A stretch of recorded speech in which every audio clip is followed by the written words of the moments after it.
Ding ding ding ding ding, baby girl. Ding ding ding ding. Ding ding ding ding, baby girl. Ding ding ding ding.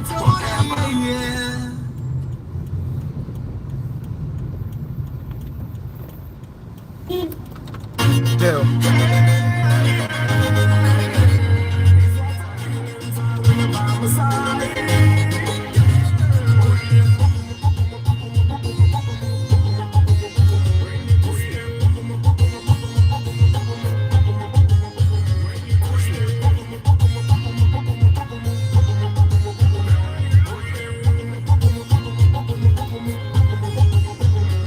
Efumu walalira mu mutima gwange, my life is abayi wabawo olaba abantu nga bavuga ebyekisiru n'ofuna ekikemo ky'obbagobera naye ng'olaba awo totuukawo kati layini eri mugiraba primo gyegenze yakuvuga bya kisiru kati onoonya n'ogamba oba ŋŋendeyo naye ogenda okulaba ng'ate awo totuukawo. You are a little brighter, but good morning. Mwasuze mutya eggulo navuze Prius munange bagimpaddemu olunaku lumu nenjivuga era video mugirinde video mukole eki mugirinde. I'm thinking we are uploading the first part today. The Prius, my review of the Toyota Prius is going to have 3 parts. Yes, it's going to have 3 parts, and I'm sure the first part might be uploaded today. So mujirinze, it's going to come. Today's question Friday.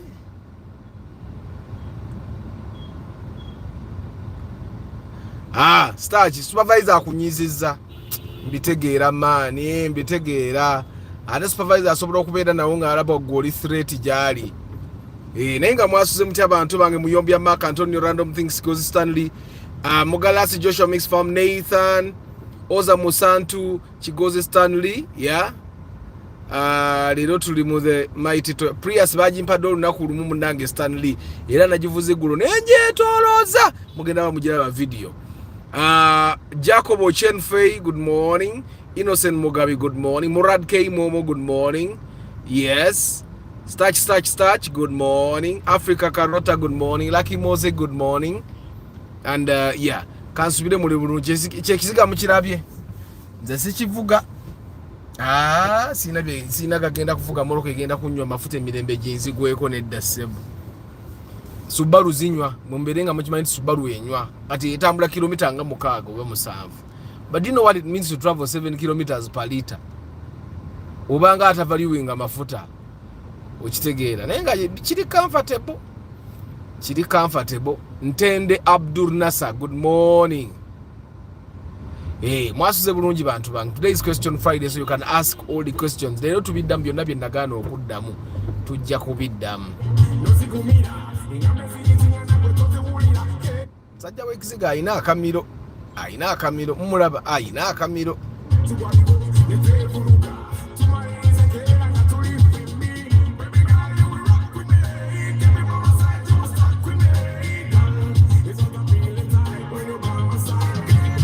Ochen agamba, Arthur, I have a question about car pressure tire. What is the recommended pressure? How often should we check, and how does the pressure differ from each common types of cars? Now, normally the tire pressure should be 35 to 40. One thing you need to understand about tire pressure is that when you move on the road, the tires generate heat. When the tires generate heat, yeah, they have a little pressure that goes in, the extra pressure. You get? So you should try as much as possible to not overinflate your tires. But depending on the car you drive, but majority of our private cars will take 35 psi. Yeah, 35 psi is good on all tires. You know, you ever gama when I take out 40 in front, put 35, then behind put 40. They are lying to you. The reason why most people from a long time ago used to put 40 behind and 35 in front was because they would load the cars a lot. But these days we don't load cars. You drive your car and it's almost empty. So if you put 35, put 35 on all 4 tires. If you put 40, put 40 on all 4 tires. Your car is supposed to balance. There is no day that one either in front or behind should be higher than the other side. You get? So you should have your car balanced. And the reason why sometimes the tires will burst on you is because you have overinflated the tires. So try as much as possible to avoid overinflating your tires, because then you'll have peace. You gotten it, Paul, Jacobo Chen. Yakisa Mashadra, good morning, Travel Life Vlog, good morning. Chigozi Stanley Agambachi. Sebo achivuga na ye muntu ngagwe. Munange na ye ayina center, musajja w'ekizigo ya ayina center asinga oba cheke kamiro n'okuba. Alaba amafuta ge gafiira mu jam. Paul Sema, what's up? Ntenda agamba, Noah is at 22.5. Should I buy? Yes. If the condition is good, buy. Yes, Ntende, you sent me your WhatsApp. Munange ku WhatsApp you pay consultation. Yeah, I don't answer questions for free on WhatsApp because that's how I made it out for myself. I answer questions free here. Thank you for coming. So you told me about the Noah that is being sold to you. You said it's a UBF being sold to you at 22.5. Yeah, you said it has some work to be done.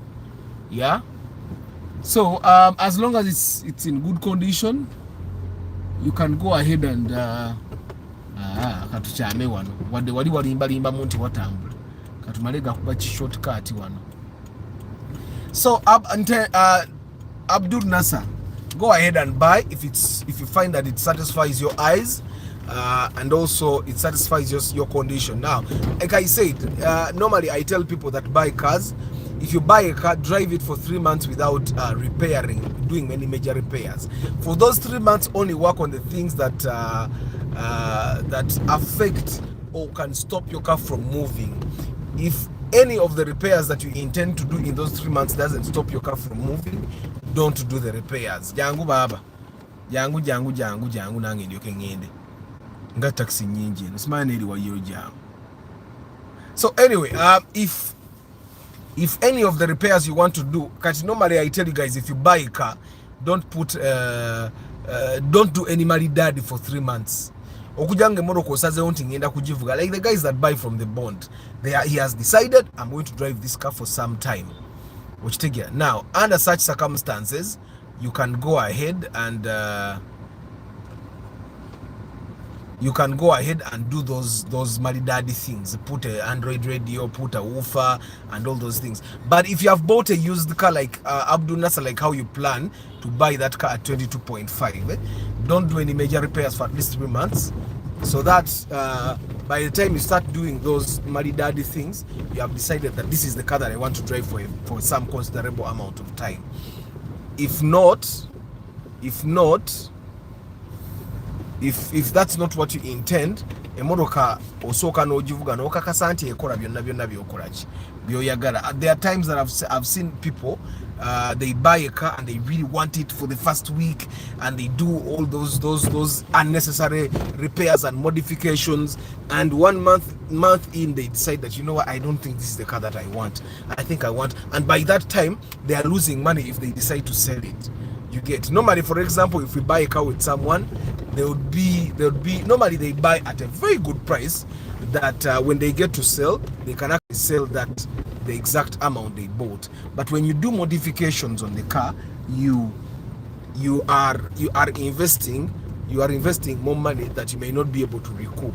Because normally when you're selling a car to someone, like if you buy a car and you decide, you know what, I'm going to buy that car and immediately take it to the spare shop, but you're losing money. That's money that the person that's going to buy the car from you will never appreciate. For them, they think it's supposed to look like that. And sometimes you take it to a special party. Yeah. So, but you can go ahead and make sure you get a mechanic to look at that car.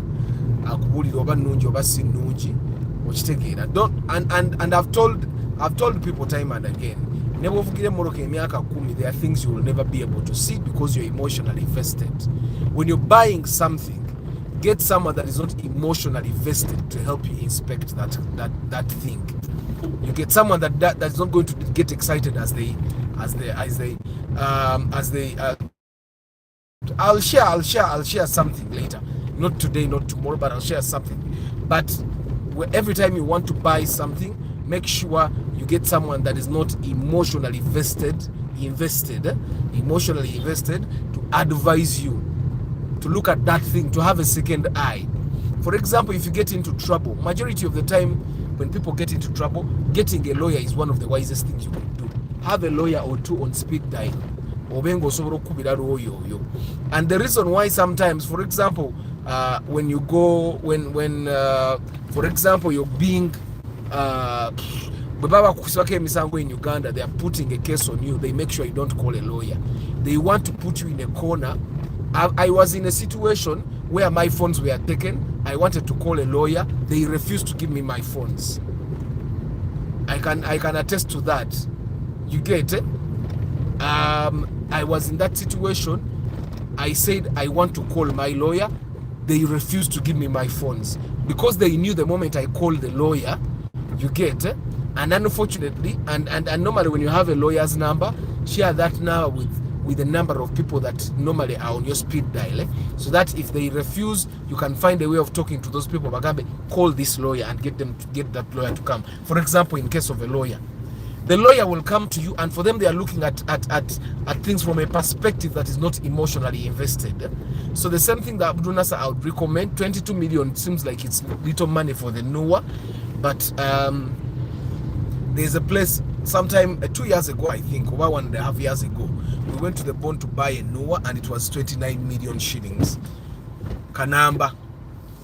So there is still a chance that you can get that Noah at like 36, 37 from the bond. So you buying at 22 right now, it seems like it's an offer because it's the money you have, but it's possible that you buy that car and then you regret buying it at 22.5. But it's also possible that you buy it and it's the best purchase you have ever made. Also, the newer UBF, for the newer Valvematic, I find that UBF is a little far. I'm sure you could get like a UBL at like 25, 26. So why wouldn't you buy a UBL where it's possible? Now, I'm the same person that is telling you when you're buying a car, number plate is as important. But muzine moroke impia, for you to retain value, sometimes ujakwesanga number is important. Why? Because right now those cars people are buying UBRs. Katinu was on this from a bond is UBR, and very soon to jackpot from your UBS. UBS doesn't sound nice, so it doesn't sound nice. So anyway, Ntende, I think I've answered you. So, but you can buy. It's I find that it's affordable for the new Noah. Yeah, I think you could buy. Just make sure it's worth the money. I mean the way it looks. Normally when you're buying a car, you guys should leave the things of saying it looks good. It looks no. Don't just buy something simply because it looks good. Buy something because it looks like it's worth the money. Which take it. So so today, guys, is question Friday. You can ask the questions you have, and I will do my best to make sure that you guys get the right answers at the right time. Even if I don't have the answers, we have people here that can answer those questions. Yeah. So guys, Matembe, Orioti baba, bakola kemikolo walabye muno Bruno Betty. Ekikazi kyamukozeeko emikolo maani. Ekikazi kyamulazeeko waaka. Ano tekirina waaka, kirina maani. Guys, avoid being simps. Don't be a simp. Try as much as possible to not be a simp. Uswala musajja watu kati abantu balinga abamusaasira naye babadde bamukeneka musajja watu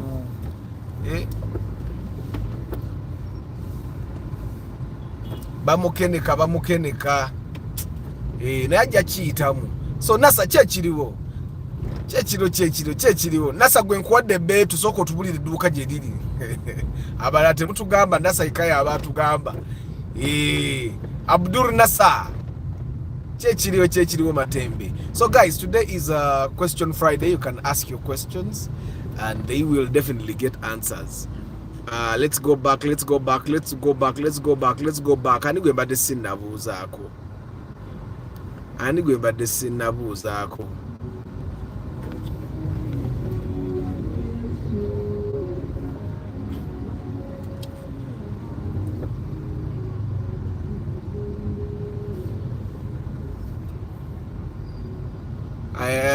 Banange starch ngola. Bana musome ku comment za starch.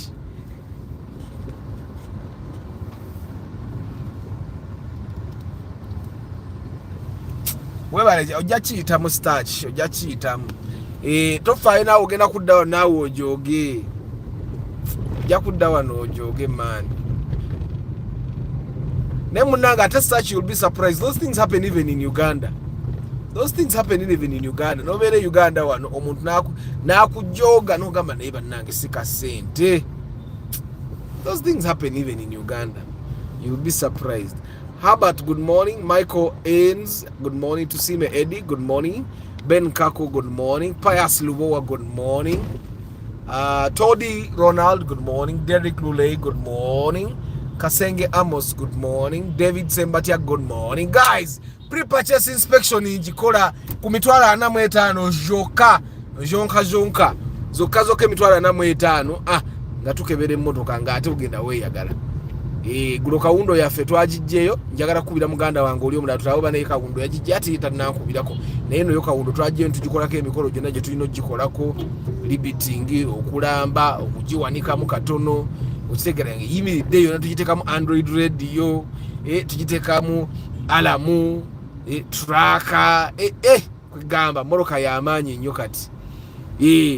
Nathan, according to the review, the newer Valmatic was consuming the same with the Harrier 2.4. Awo tugamba wo chigwenga Guardian Angel. Kati, actually in the same video, I saw a comment of a gentleman saying he has driven both the Harrier and the newer, and he says that the Harrier consumes much more. Now, you guys, one thing that you need to understand is that a car will consume as much as your driving habits. If you drive poorly, it will consume poorly. If you drive the right way, it will drive the right way. It will consume the right way. It also depends on the maintenance. It also depends on the health of the engine. There are so many things, but I can tell you that the newer was doing 8.8 kilometers per liter. Harriers do the same. The Kawundos, the 2.4 liters. So, and I've seen it with a number of Harriers, and the mileage general. I've also seen it on the number, the average. When a car gives you average 8 kilometers, what this basically means is that sometimes it consumes as little as 6 kilometers per liter. Do you know what that means? Edinga kawundo. Okitegera. Kati kawundo newe ba on average isoro kuwa 5. nayenga wali ekulaga bwa mu kisaawa muli. These cars have sensors. Of course kati yange tinatandika biraga kale tebiraga, but these cars have sensors. But and I've seen that literally with all cars that come with their normal radio, that radio shows those things until you change it. When you change it, things kind of change. But me, I would definitely buy a Kaundo if I were buying a luxury car. But then I would also buy a newer if I were to buy a car that is going to be doing both business and luxury.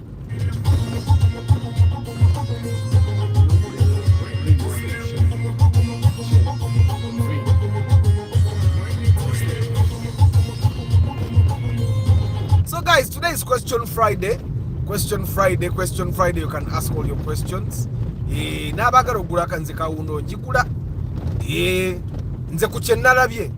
I don't see a reason of buying a newer if it consumes the same amount of fuel as a Kaundo. And from my analysis, they do the same if you drive them the right way. I tell you guys, no kuteka wanogui amafuta ga wanonga ga rais.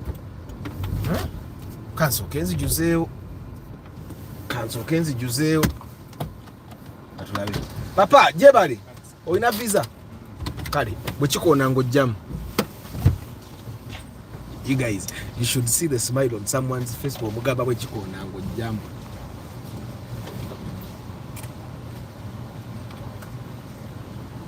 Mweba guy.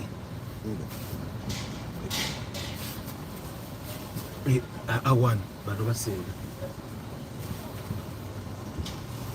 Mweba guy, you should see the smile on someone's face in Omugambi. Echuma bwechikona ngojjamu. Bwechikona ngojjamu. So anyway guys, good morning. Navuze Prius. Prius surprisingly, sigenda kusuna mubirinde mu video ejja. Sigenda kusuna manyi njogera nnyo nyinza okusunira wane ebyakabi. Webale awalina okuterera okuletera akasente ka piche tajja kuzireeta. Chikonye. Kola 15. Ebe empadde 12 palita. Ngavuze SC full time. Nemwe mugenda kwewunya. Mwe mulinde video ya Prius. Of course kati ka receipt kansasule cash mpaka receipt. Manyi osasuza visa ne buno obuyitamu 15 10 na bwabu sala kane webuza afa kinensi. Nega no we kati ekoze 15 munya. Bitwalo 15 ne nusu nya. Kati omwa 15 nebo obosasula ne visa era mu chuma wandika mu 15 munya, which is not fair for you as a person. Yeah. Inda kani obana kuba dio ni amafuta bantu bangi ndudde nno badde ndudde okunywa amafuta atenga avuga buli lunaku avuga buli lunaku. So anyway, mwe bagayi mukimanyi kansuneko katono nnyo ku kya Prius. Mukimanyi nti omukyale yampadde Prius yagimpadde nga tamanyi nga tandabangako.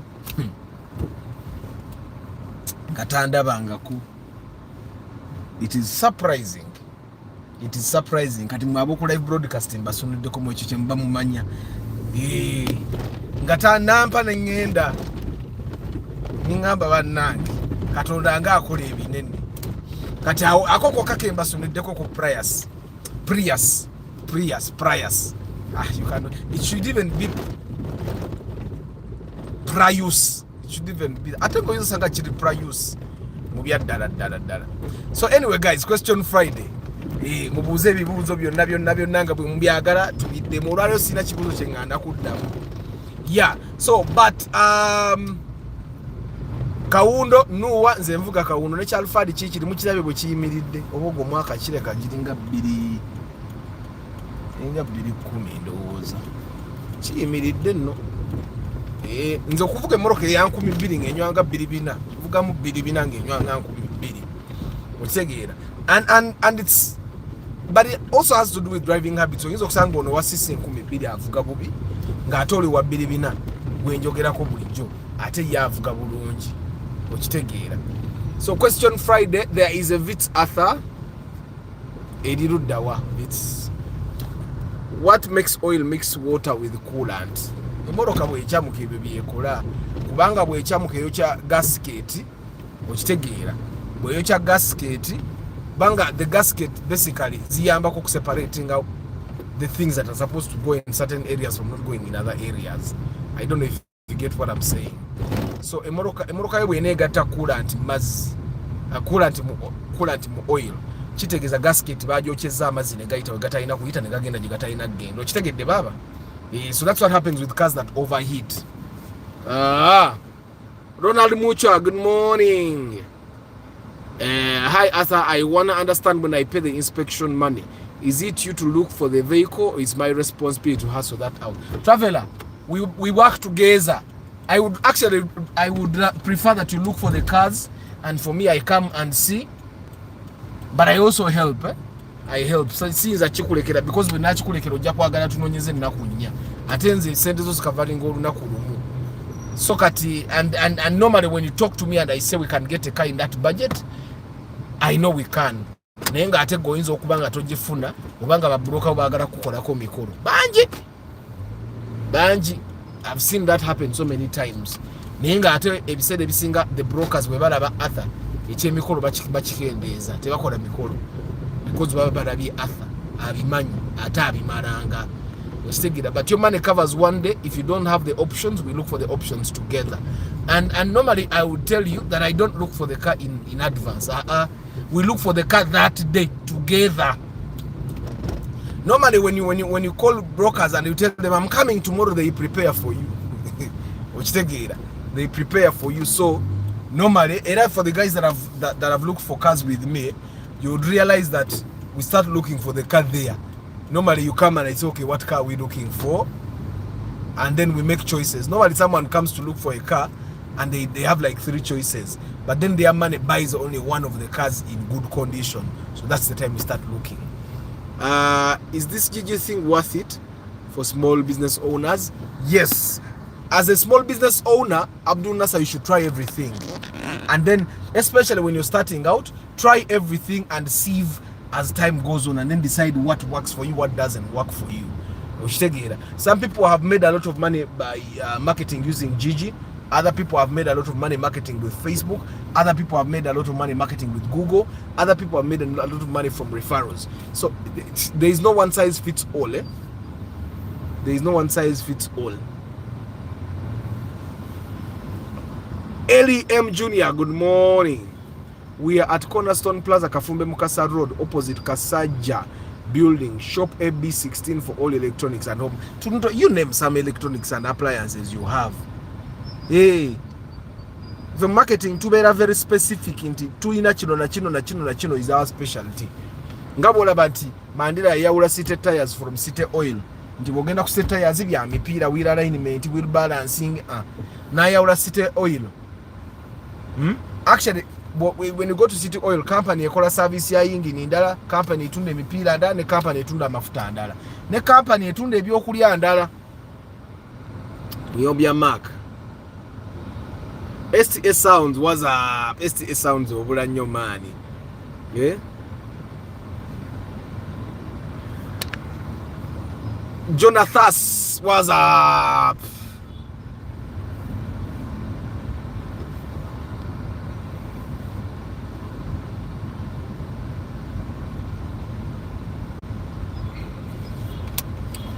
Bye guys, mwe bali kuzamu starch manyi. Starch bibaawo ne Kampala gye ebiri muganda wange. So Arthur, if you happen to get a Kruger tukolereyo ka review kale ngenda kakola nnyo. Musime Kim Job, I'm surprised that my Spacio ordinary 1.6 liters consumes like 1.8. The Spacio old models consume fuel. It's EFI. That's why for me, I normally discourage you guys from buying EFI cars. Baga mugule VVTI. Which SUV do you recommend at 25 million? 25 million, you can even get a Kawoon. But you don't just be, you can get a Kawoon at UAS, UAR, there. Hey. You can also get the other Harrier old model na hiyo jideke. ya EFI. Motoka za EFI utandika okuzirika. You can get a RAV4, you can get a Kluger, you can get an X-Trail, so that you become a sacrificial lamb. You can get what other car, Suzuki Escudo, Honda CRV, HRV. 25 million is good money, but just don't be picky about number plate as much as being picky about the condition of the car. Which take it. And for that matter, can I get a wish of 14 number plate? Is wafunye da.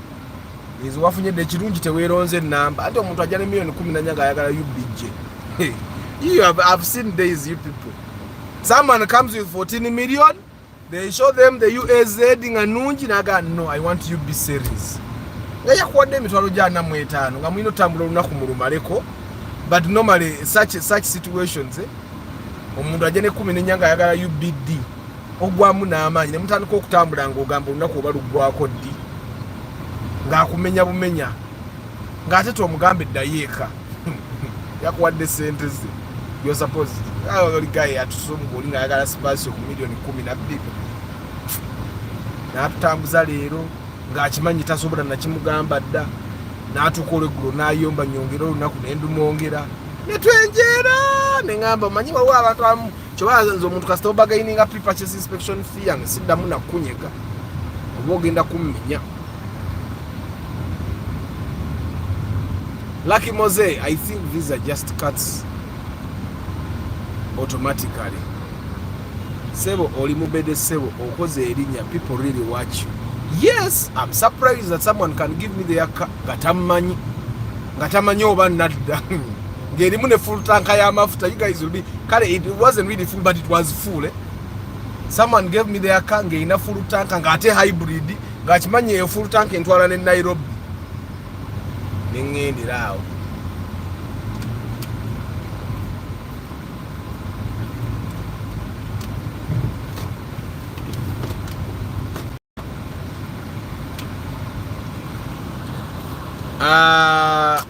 Price. Prius.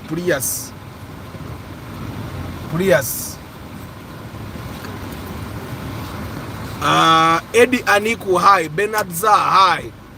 Watching from West Nile. Keep up the work, Amina. Kamari Moses, Arthur, which ones are poor driving habits that increase consumption? Poor acceleration. If you poorly accelerate, kankula game one. Olaba katwano tambula, I'm at a constant speed. Ochiwulira. If I do that, and then I stop, that's a poor driving habit. That there is bad. Imoroka ebegenda kunywa.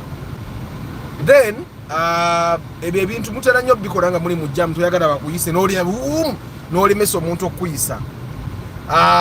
Then the other thing nakibagamba, driving above 2000 revs per minute toyinza butanywa mafuta. Kati ate mu kawundo bw'ovuga above 2000 revs per minute oba ovuga bubi nnyo okitegeera muganda wange. Then ekirala, you guys ebiseera ebimu when your car has bad inflation mu mipiira ekyo kyembagambye notaddeyo 50 eri otaddeyo 40 eri otaddeyo 30, the car will be struggling. Then air cleaner ngikyuse, plugs ategula the right quality, tugula quality embi because you want to save money. Okitegeera ebyo byonna bireetemu consuminga. You go buy from that.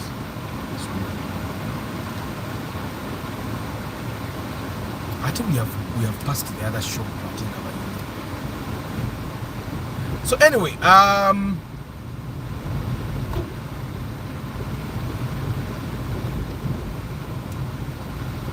aliwo no musajja bane mbanyumiza kibono nyina ka Volkswagen kenda akaita Volkswagen chi Volkswagen bane guys be careful ebintu byembaga mubulize Volkswagen Touran kali awo kafanana mu wishi omusajja nga akagula UBJ eriko akagula Volkswagen Touran ye bagisaka kagambo for sale ndoza ngitamso mukola ke emikolo yasaka akapande ka for sale paka ebyokutunda bwe yabivaako kati kabadde kabeerawo leero nkalabika kubye n'omukka gwa white we bwe nkugamba Volkswagen gireke naddala nga toneetegeka nga tolina ssente.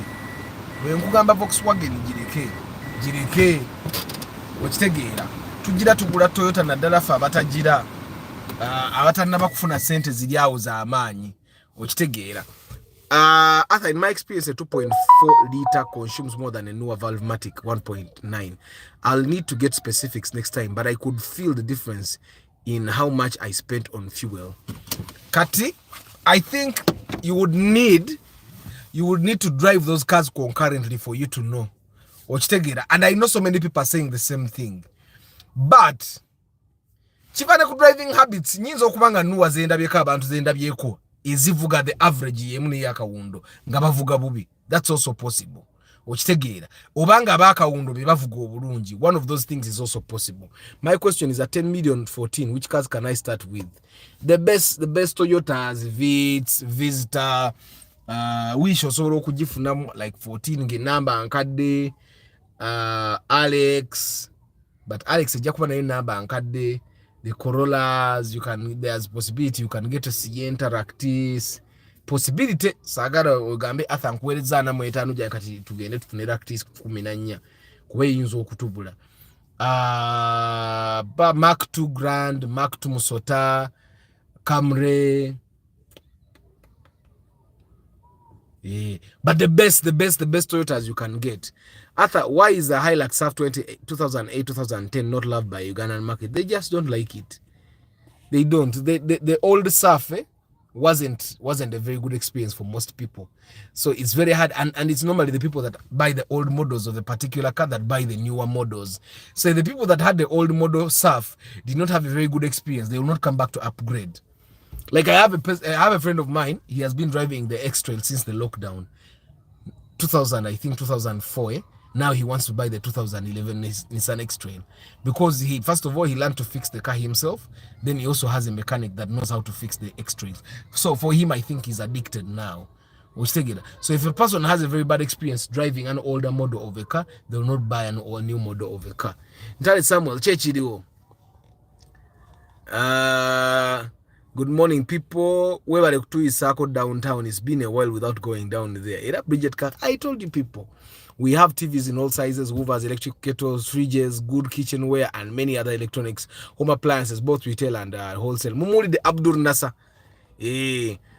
Sammy, good morning. Eric Chisitu Chechiri Sammy, xenon lights or the ordinary lights? Which ones are better for the night vision?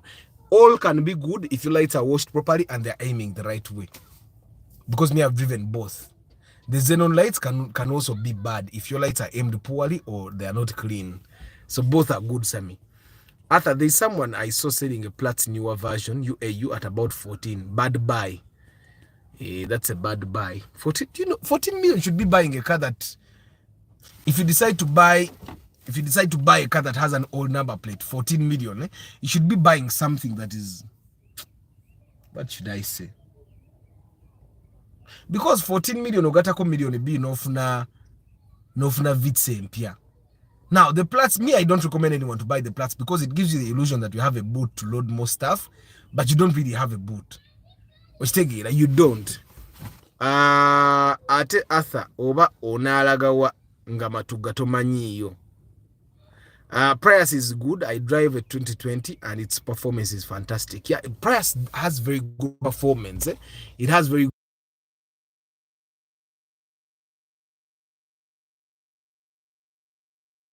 The Prius has good performance. A 1.8 liter.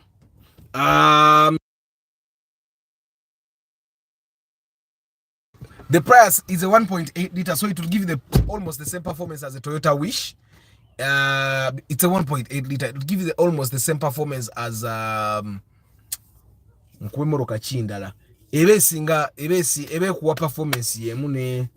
almost the same as the newer Valvematic. The same performance as the IST Valvematic. So at very good consumption. But that's something that you have to watch in my video that is coming up. Morning Arthur, when I come with my GPS and radio, how much do you charge me? Me, I don't install. I'll give you a technician, Motese. I'll give you a technician. Arthur, how comes we can get a Wish at 14 and yet it's hard to get a Primo Super at the same price, yet it's EFI? Because Primo Super, it's you guys that hype it, but you never say that. But if you don't hype it, it will go down. But 14 million Primo Super, you can get a very good one. What would be the best option between Noah Valmatic and Rumion for the starter? Me, I would buy the Noah any day. I'd buy the Noah any day because the Noah is multi-purpose and means in Arthur, I'm looking at what the car can do for me. I don't really look at the comfort. The Rumion is definitely not bad, but if I'm buying at the same price, I'd buy the Noah.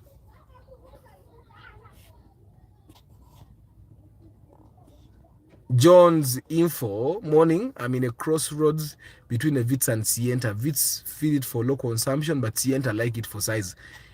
You have already done.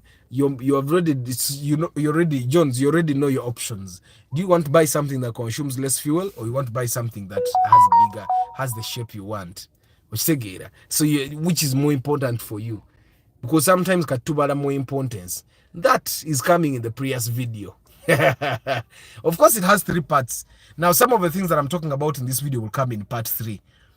But I have part 1, which will definitely upload today. Then part 2, which will come later on. And then the last part about the Prius will come later. Wala athaleka kaspasio nkatunde, I come and we look for a wish. I trust you for a better deal. Me wish yo. Kali. Hello, Joan Jojo, good morning. Kasibante Axem, good morning. Waboyi Nelson, good morning. Kansule mwebagai muli bulungi banna. Question Friday. Bibuzo biweddeyo nsibule. Nsibule. Omanyi n'emirimu egintwala jinguza rimu kati. Nyine emirimu egintwala kati tuyimiridde wali ku shero nga twagala kugula rimu wenywedde amafuta. Walala rimu teziriyo. But anyway, I hope you guys are doing well this Friday. Someone is going to ask, when does a 2-liter vehicle consume the same as a 1.5-liter vehicle? That happens. It can even consume, a 1.5-liter vehicle can even consume worse. So yes, it happens, and so many times it happens. Which together, ate wish eba data, wish ojja kufuna wish. Rumion versus Fielder. Kati Rumion versus Fielder. Nathan, it's a matter of what do you want best. Do you want the shape like that goes like this, or you want the boxy shape?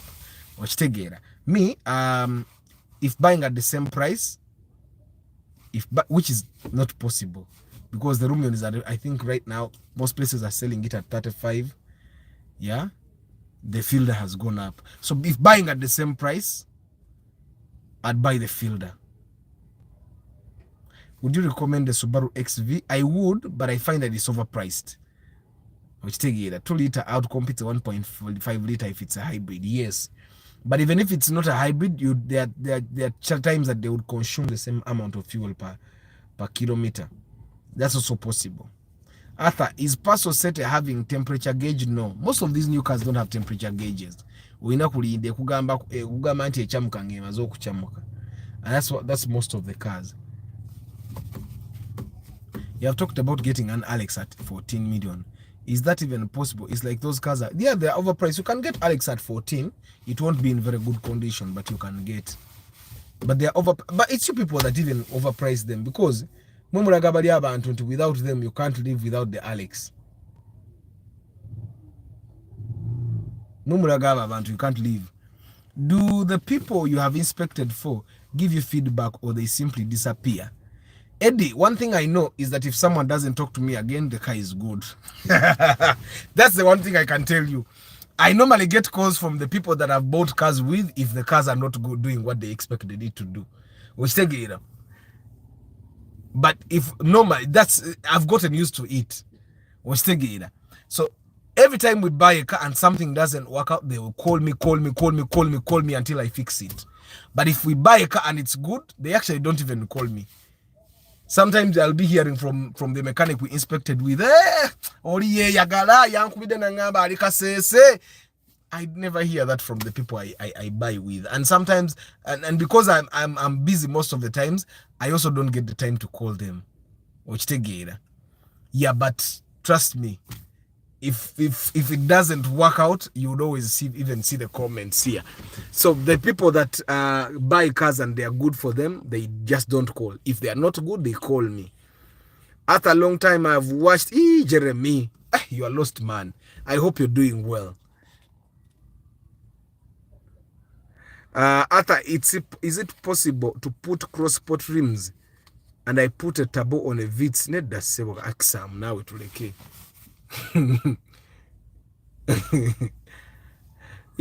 1 liter net that sebo jireke.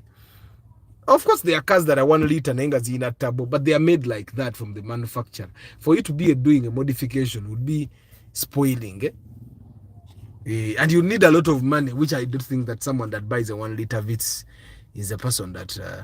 What bad thing does the ordinary RAV4 have? Fuel consumption, it consumes a lot. Give me comparison, manual versus automatic. Cost of buying, maintenance. I want a car on a strict budget. One thing, if you're buying a car on a strict budget, that means there's a possibility that you don't have a lot of money like me. If you don't have a lot of money like me, it means there might come a time and you want to sell. So don't buy manual. Okay? Manual consumes very well. Manual tenyo mafuta gucho obomanya. But also manual, when it comes to fixing, it can mean to be a little bit expensive, more expensive than automatic. And also right now, because manuals are rare, it's expensive to buy a manual car. Yeah. So go to automatic. Hope it ain't late. Prayers boss. Hi. What are you doing? When are you doing the next Chigege inspection? If I get someone that wants to do inspection, I don't decide when to do inspections, guys. It's you people that say, "Oh, mani atanjagara gula moro kakatukole inspection." It's you guys that decide. Good morning, Tom. Edwin Mugerwaga, but at the Subaru Impreza, the latest model, nga engine is a new. You guys, engine tezina buzibu. It's the people that own those cars that have a problem. Yes. Nabagamba dani mbagamba engine za Subaru ziri delicate. Naete muwulira. Bino betukola Toyota n'okoleza no racinga mu temubikola mu Subaru naete muwulira. That's why the engines are dying. The engines have no problem. The people that buy those Subarus buy them out of excitement. They don't know what it means to have a Subaru. But the Subarus have no problem. And it's like you buying a Sienta and you expect it to perform like what car? Like a Blade. It will never do what a Blade does. Kati abana bagula Subaru Impreza. Na alowooza aguze moroka performance car. Na competing no mwana wa Wish. Omwana wa Wish akulaga omuliro. Hey. Na competing no wa Ractis. Ractis esobola okuyisa Impreza any day. Because the Ractis engine yayo nwanyi ate engine ya Impreza si nwanyi. Wishtegera. Can I put offset rims on my Alex 2003? Yes, you can. It has no problem. But that's modification that it might cost you money when it comes to time to upgrade. And those things, I realize the impact. I'm not trying to discourage you. You can put the offset rims if you want. But how much is it going to cost you now and how much it will cost you later? Because it costs you some money later. Someone asked about the Subaru XV and reminded me of what usually confuses me. The XV is versus the Impreza. The XV is big. It's the SUV version of the Impreza. Or even Outback. The Outback is the Caldina of Subarus. Though I feel the Outback consumes way too much. Outback is 2.5 liters. Subaru, Impreza and XV, they are 1.5 liters and 2 liters. But the Outback is 2.5 liters. My mechanic says that the Raum new model isn't a good car. How true could that be? Does he have a car? Kim Job, does your mechanic have a car? And what car does he have? Excuse me. Joshua, share your number. Jeremy wants to replace shocks. After, what does a check engine light mean? It comes on after 1 kilometer of driving, and is it true that it increases on fuel consumption? Not all the time, but it depends on what model of car you're driving. Get someone to put a diagnosis machine. It could mean so many other things, so many things. It could mean you have bad plugs. It could mean the car is not getting enough air. It could mean it's getting a lot of fuel in and little air. It could mean it gets a lot of air and little fuel. It could mean there is a sensor that is dead, which take it. It could mean the engine itself is fading. It could mean you need to do service. The engine check light means a lot of things. Kati mumoroka za phase ni that's where you need a diagnosis machine. You hook it up and then test. Which take it. Would the Primo Super USZ be a good deal? No, it would not. Primo Super is not a good deal any day now. It's EFI. Council Patrick Asiku, good morning. Sereko Starch, Arthur Munai. We have a big task of looking for a high roof chigege. Yaka tugenda jinonya. Tugenda jija wa high roof ngate zida bika. So mechanic angetaina modoka. Kati mechanic that doesn't have a car, how does he tell you a Raum new model is a bad car? People, we should be listening to people that are nzekati. No muntu gwensinga okumanya si kyamuwuliriza. That's how I've made it out of myself. In the past, I used to listen to those mature men. Ne bwaba mwavu nga muwuliriza ntula mpuliza amagezi ge. Nedda. Kati omuntu bw'oba toyina ssente nga tewaziinaako n'oyavuwala ate oba waziinaako n'oyavuwala mpuliriza nsobi kiki wakola ekyakwavuwaza. Okitegeera. I've realized that people are not in the conditions that they are in by accident. It's poor decisions they have made. And if you keep making poor decisions, you end up in those positions where you just want to give people magazine. Now it got called day. Of course, I've been listening to some Mr. Chisemakula's songs. Mr. Chisemakula nyimbe. Njagala mukubira kasimu anzikirize nzizanye kukola ivuno. Enyimbe ezimu ziyigirizanya ine nyimba particularly bidi. You guys mugende muzinonye. Enyimba zibulira. This what all yemoliba lwakaiba baluyita batya osange ndabirwamu n'obuuza ku baneighbor. That one. Those Mr. Chaime nyimbe nungi. I'm not a band person, but mwe Kim Job makanika taina motoka. Kati ye yamanyira wanti Raum new model is a bad car. Where did he know from? Okisegeera na yali mu bya boom. The inject light is on a Karibu. Karibu ngazirwawo kuleta yingini check. Nekati eze Moroccan card ebisere ebisinga bwe yeta engine check because ye Moroccan card esobola okufa buli kimu neta engine check nefa buli kimu neremera ne mulujja nga tese engine check. And actually for the old cars, the trouble is when it doesn't bring the engine check right, because then it won't start. But if it has brought the check engine light, it's electronics, sensors, oxygen sensors, bajita batino, NOx sensor. Masanyalaze kati if it's on a Karibu. Kim Job kale I'm settling for a wish sebo. Now the problem is that our traffic always want to mistake. Why don't you buy a Raum new model? You'll get a better deal with a Raum new model at with your 14 million. But that's since you have talked about it, that's my thought. You'll get a Raum new model in better shape than a wish at 14 million. Because at 14 million there is a possibility you can even get like a UBF. I'm telling you, I think almost in perfect condition. Neno ino wish neje tugenda ogula ku 14 nebwe nebera UAY. Ezo butabambala kapuchobula mbadde mukana wish eyo. Always handle the traffic guys with confidence. Have your permit and the car in good condition. Exactly. How much is the minimum price for a used Noah you reviewed? I can't say, but the last time we bought a Noah like that, of course, to Agula UBM, we bought it at 26 million shillings. Vista Adewe Eliete Arthur for starters. Buy. You Vista, when they try to buy the one that has the ZZ engine, why is ZZ a better more premium new model, VVTI. That's the one you should buy. Togula ya 3S jakunywa mafuta moroka zikutame. Tuinada chikamukaga guys. It's question Friday. Thank you for being part of the broadcast. Video ya Prius part 1 with Joe Wale. I'm going to work around the clock to make sure that I give you part 1 of the Prius video today. I enjoy driving the Prius. Kanyongeremba sunileko. Prius eyo nagivuze nengenda netolero ekalaji nengende mukono nezira mu kibuga mbasuniddeko. So that entire journey is documented. How much is the Max all-wheel drive good condition? I don't know. I don't remember. Have we even bought yeah, we have bought a Mark X before. And Mark X doesn't have a price. You can get a Mark X UBG at 13. Then the other time you get a UAZ at 13. It doesn't have a Mark X is one of the cars you can get at a very affordable price in very good condition. Prius video, it's coming. Cuts the dawn. Cuts the dawn. Video Prius is so part A. We are going to have 3 parts of the Prius video. And the last part is what you should look for. And I'm not doing gimmicks, guys. I'm telling you. The last part is why I wait for the prayers. The last. Alteza, buy the Beams 2000 engine. But if you can get an Alteza that is manual, buy manual. The automatic one is going to consume a lot of fuel because it has 4 gears.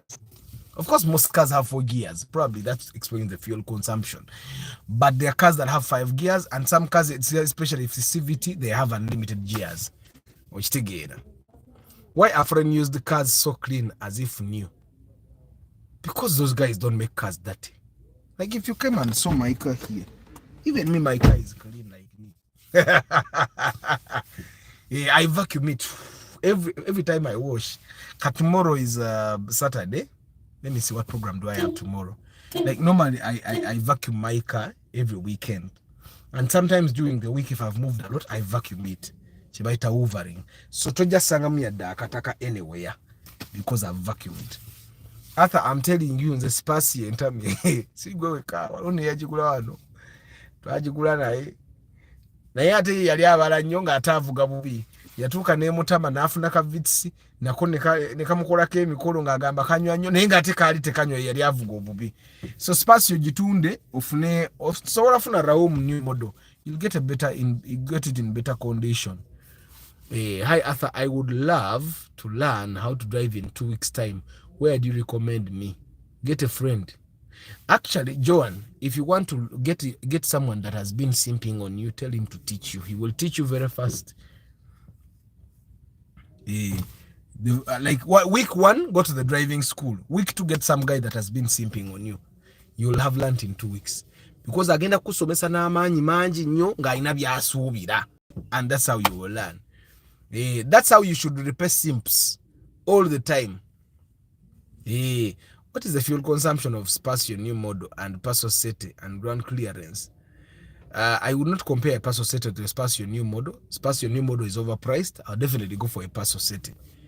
It should take you for about 15 kilometers per liter if you don't use AC. Raum new model, any challenges with sliding door?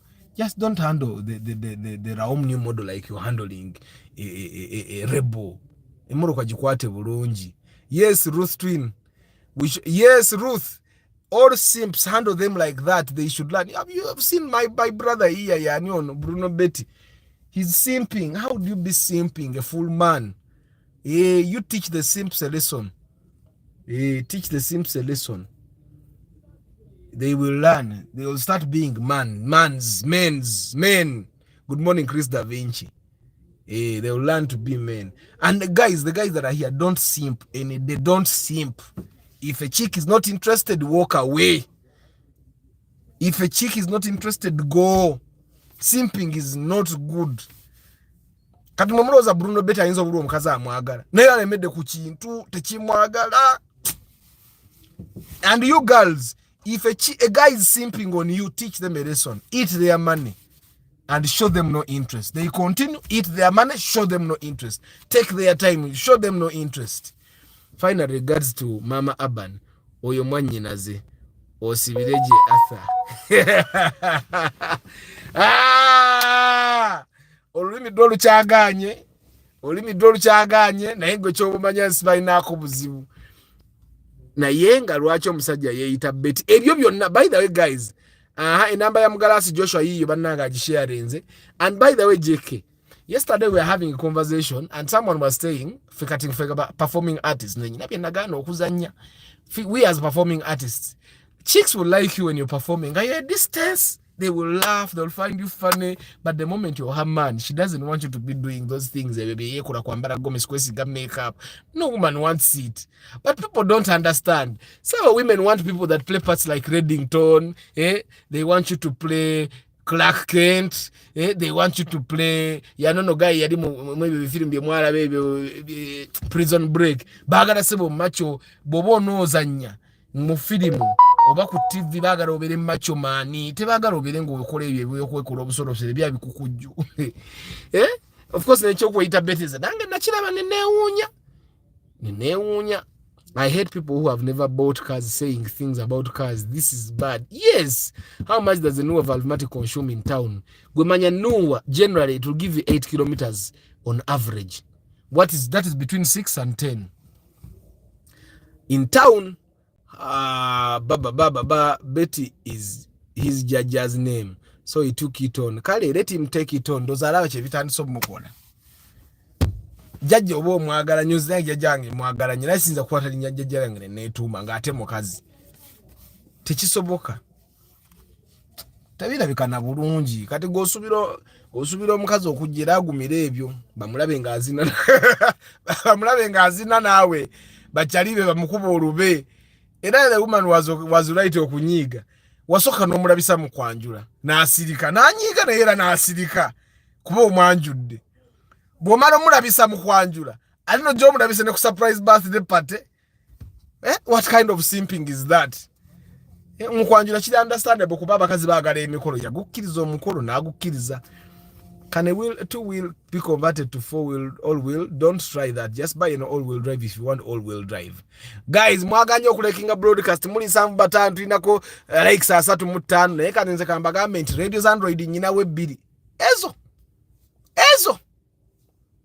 Minawo 2 nakola bubi nina endala ze natumya yao kati zituuka butuusi kyokka abantu badde bankubirawo ngamba zaaweddewo naye nyina endala ezijja era we zirekeraawo sigenda kuddamu kubaleetera radio ne banaye radio biri bya mulembe nange kino kye nagula bantu bannanga yagala Android radio nga yalayisi mukoko zange eno gye ngenda okujja muno ngenda gikuwa kati kuziri ezijja ngenda kuteeka mu kuba radio zange za amaanyi nnyo kati eno gye nali nateeka muno omwange ngenda kugijjamu nteekemu kwemu ku zange ziri kati eno gye nzijja muno nayo nnungi simbi naye tetuuka zange kati eno nja giguza layisi mukku ziri ezange za 55,000 eno nja giguzaana ne music wange oredde kwali eno nja giguzaana simbi naye ziri ezange za amaanyi nnyo okuba nti teri mu mmotoka yange ngenda gissaamu muno.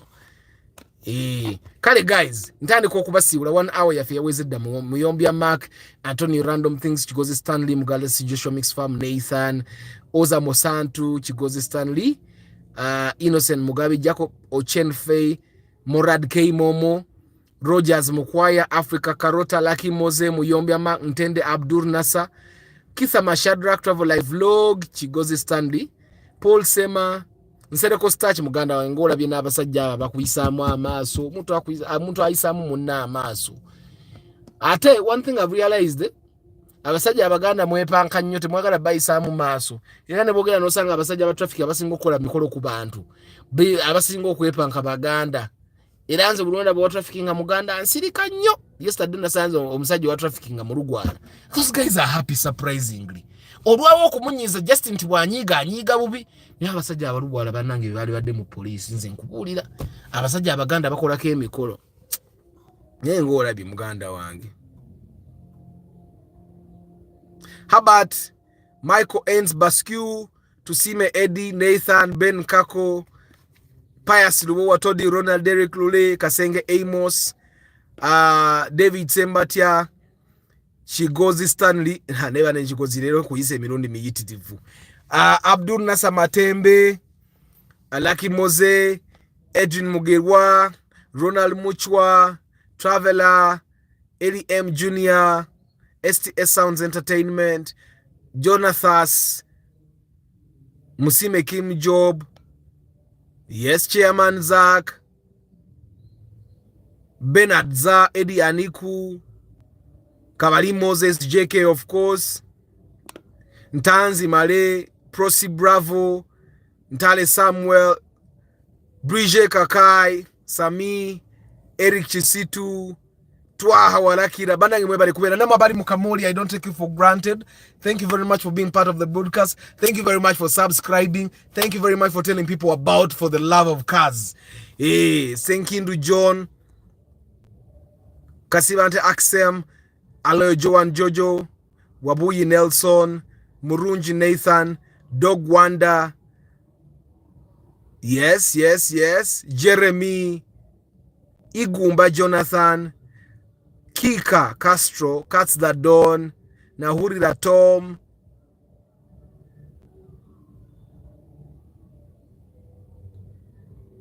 Jovan Mugume, Denats Matovu, Joseph Balikudembe, Mugalasi Joshua Mixed Farm.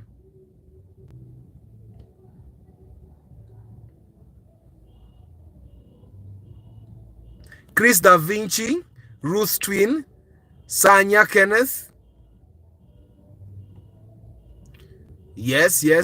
Mwebale nyo banange, mwebale nyo.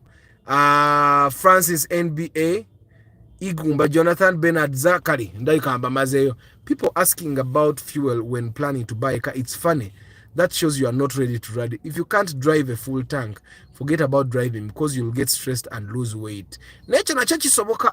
Neze najivuganga sendeza mafuta simanyi na bwe male nabeeranga ukakande Mike High Fielder and Rumion nakugambye nze naliguze eze motoka tizinda nnyonja ulo.